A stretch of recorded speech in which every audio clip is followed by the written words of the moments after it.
Has the repo nightmare began? Good evening, folks, and welcome back to another episode of Silver Dad Knows. Remember, always live with no edits. If this is your first time here, hit that subscribe button now, as you're going to like what I'm about to say. So check it out right here to my left. Look at that beautiful, stunning violet hue. I'm not even going to move the piece yet. I purposely positioned it there. Some will argue, oh no, that's the lighting. No, this is the only silver coin I've ever owned, aside from the kangaroos, that give off that gorgeous violet hue. And it is especially, aside from the kangaroos, especially the Britannias. The Britannias, they always give off that just beautiful, beautiful elegance, this that beautiful color. Arguably, one of the world's best-selling silver coins, the British Britannia, is a coveted series with security features that the Royal Mint introduced in 2021. The British Britannia series debuted at the Royal Mint in 1987. The first coins offered in the series were the gold Britannias. The series originally, and this is, as I said, originally included 1 ounce, half an ounce, 1/4 of an ounce, and 1/10 of an ounce gold coins. Then in 1997, the silver Britannia coins were issued for the first time. Awesome, awesome. In 2021, the Royal Mint enhanced the security of its gold and silver coins with the addition of 4 security elements on the reverse field. These include engraving, a surface animation feature in the background field of the reverse, and a Latin security feature that changes between a trident and a padlock when the viewing angle changes. And of course, you can see that right there. Real nice. Real nice. You can see it. Boom. Other security elements include a micro text around the central design element and lines on the Union Jack shield. You can always find these for around $36 to $37 with free shipping, and that's just excellent pricing. When I say always, of course, they're going to continue to go up in price, but right now, ooh, look at that. See that security element? You can see it happening right there. Boom.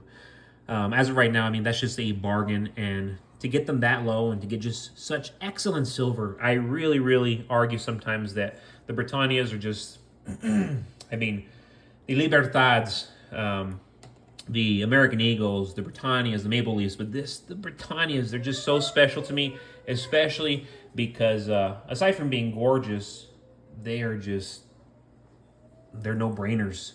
And kind of just to go back, folks, to the topic at hand, we're facing a serious scenario with auto loan defaults, delinquencies, and repossessions at the highest point in American history. People are falling behind on payments, and the rate of loan defaults is on the rise. It's shocking to see the gap between the so-called booming economy and the reality that so many are struggling just to keep their cars. Consider this. Predictions suggest that 200 million cars will be removed from the roads in the next 5.5 years, which is about 80% of all cars. Some dismiss this as impossible, but when you look at the data and historical predictions from sources like Forbes and Business Insider, you see this has been anticipated for years.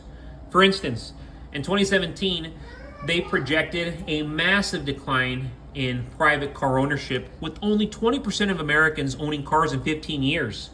NBC News even reported that 95% of your driving wouldn't be in your own car.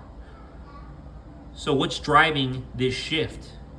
It's a combination of factors, including the auto market bubble and rising interest rates. According to Cox Automotive, the volume of repossessed vehicles is up 23% year over year. Defaults have risen by 11 in the first half of this year alone. Let that sink in. Repairs are becoming more expensive due to inflation and supply chain issues. This scenario means more people will struggle to maintain and keep their cars, likely leading to millions losing their vehicles in the next few years. This transition to electronic vehicles is another factor. California needs 1 million EV charging stations, but so far they've only built 8 with their $7.5 billion budget. The Biden administration aims for half of all new cars to be zero emissions in the next 5 years, but the infrastructure and affordability aren't there. Average Americans are already spending a significant portion of their income on car payments, insurance, and maintenance. With car prices and insurance skyrocketing, the rates are skyrocketing, many will find it unsuitable to keep their cars. In a sense, many already are. In our current economic chaos and uncertainty, tangible assets like silver offer stability and security. As people are forced to make tough financial decisions, investing in silver can provide a hedge against the economic turbulence and inflation we're experiencing. This goes back 5,000-6,000 years, probably even more. Silver has historically been a reliable store of value. And in these times, it's a smart move to protect, not only protect, but grow your wealth. The writing's on the wall. All the alpha's out there for us now. And when I say alpha, alpha is code for the best information, the best knowledge, the best wisdom. It's all out there. But for some reason, people keep choosing TikTok and just garbage after garbage to spend their time. And our time is the most valuable thing. That's the most expensive thing we have. And for people to not be putting that time into something that's actually valuable, it's very unfortunate, and it's hurting a lot of people, most definitely. So yes, right here, beautiful. You can see it right there. 1939. The 1939 Mercury dime was struck in 90% silver at the Philadelphia Mint. In that year, war was already engulfing Europe. That was the normal. Though America was still hoping to avoid the conflict, newsreel accounts of the war played at movie houses before the main features, which in 1939 included the opening performances of John Wayne, Judy Garland, Clark Gable, and Vivian Leigh, if you don't know who Vivian Leigh is. But a Mercury dime from 1939 in circulated condition is worth between $2.50 to $7.50, $3 to $8. However, on the open market, 1939 dimes in pristine, uncirculated condition sell for as much as $500. $500 or more. And I wish I would have started collecting these from my inception of investing in silver. The Mercury dimes, it's a coin that I discovered years into my silver game because I did not understand the silver game.